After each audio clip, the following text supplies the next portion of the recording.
نحمدہ و نصلی علی رسولہ الکریم۔ بس میرے محترم بھائیو دوستو، دنیا کے اندر آنے والا ہر انسان عزت چاہتا ہے، خوشیاں چاہتا ہے، چین سکون چاہتا ہے، لیکن یہ چیزیں عزت اور خوشیاں اور چین سکون اور کامیابیاں یہ ملیں گی کیسے؟ یہ کیسے ملیں گی؟ اس کا راستہ متعین ہے، اور یہ کہاں سے ملیں گی؟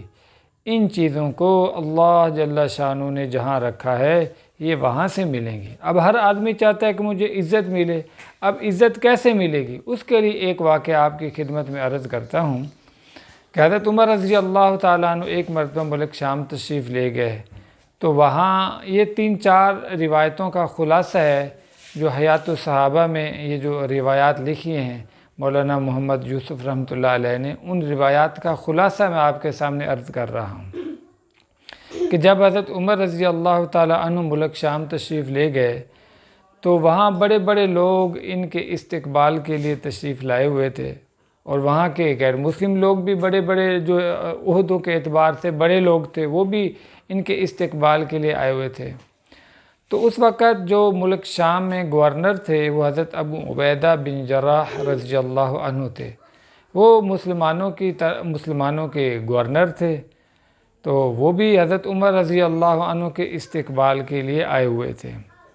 تو حضرت عمر رضی اللہ تعالیٰ عنہ کی اس وقت حالت یہ تھی کہ اونٹنی پر سوار تھے اور پاؤں کے اندر موزے پہنے ہوئے تھے اور تہبند باندھا ہوا تھا۔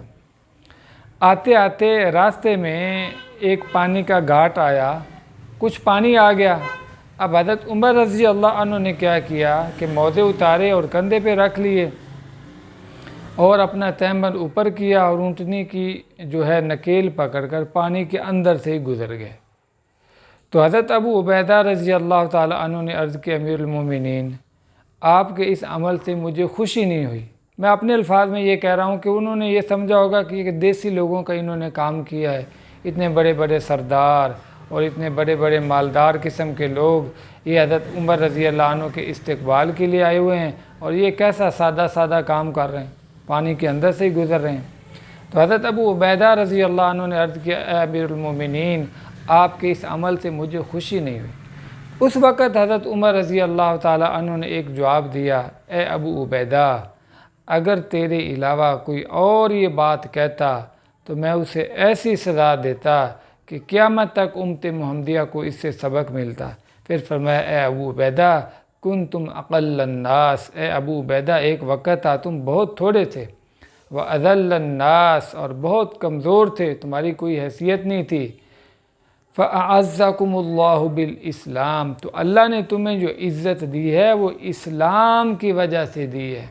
مَهْمَا تَطْلُبُ الْعِزَّةَ بِغَيْرِهِ يُذِلُّكُمُ اللَّهُ اور یہ بات غور سے سن لو کہ تم اسلام کو چھوڑ کے کسی اور چیز کے ذریعے عزت حاصل کرنے کی کوشش کرو گے تو اللہ تمہیں ذلیل کر دیں گے۔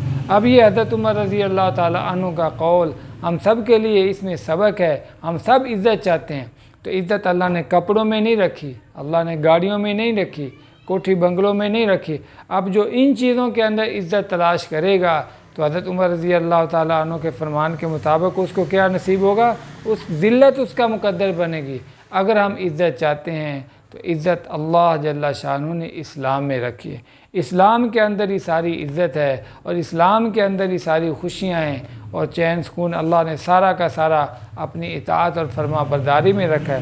تو ہم بھی اپنا یہ ذہن بنائیں، اپنا بھی یہ ذہن بنائیں اور اپنے بیوی بچوں کا بھی یہ ذہن بنائیں کہ جو عزت ہے وہ اسلام میں ہے، مال ملک چیزوں کے اندر عزت نہیں ہے۔ تو اس لیے اللہ جل شانہ ہمیں ان چیزوں کی سمجھ اور ان پہ عمل کی توفیق نصیب فرمائے۔